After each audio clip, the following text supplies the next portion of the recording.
ہم ایک بہت عظیم ملک ہیں, 207 ملین کی پاپولیشن ہے. اللہ تعالیٰ نے ہمیں ہر چیز دی ہے, زمین دی ہے, جغرافیکلی ہمیں ریلیونٹ کیا ہے, موسم دیے ہیں, معدنیات دی ہیں. لیکن 70 سال گزر گئے ہیں, ہم یہاں کھڑے ہو کے عوام کو یہ بتاتے رہے ہیں کہ ہم نازک دور سے گزر رہے ہیں. ایک نازک دور سے نکل کے دوسرے نازک دور میں, دوسرے سے نکل کے تیسرے نازک دور میں. یہ نازک دور کیوں آئے اور کون اس کا ذمہ دار ہے؟ اس پہ بہت بحث ہوتی بھی رہتی ہے, نتیجہ کوئی نہیں نکلتا. ایک دوسرے کو الزام لگاتے رہتے ہیں جی کہ نازک دور تھا, نازک دور تھا. لیکن آج ہم اس واٹر شیڈ پہ کھڑے ہیں کہ جہاں سے آگے نازک وقت نہیں ہے, یا بہت اچھا وقت ہے اور یا نازک وقت سے خراب وقت ہے.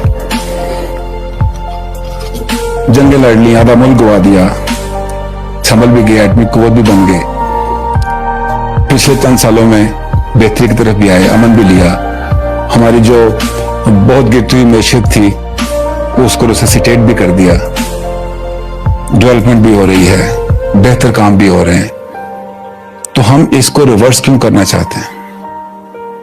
کیا اس نازک لمحے سے, اس واٹر شیڈ سے ہم ایک اچھے پاکستان کی طرف نہیں چل سکتے؟ فیصلہ ہم نے کرنا ہے خواتین حضرات, کہ ہم نے ایسا ہی رہنا ہے یا کامیابی اور ناکامیوں کی رولر کوسٹر پہ بیٹھ کے آگے چلتے رہیں گے.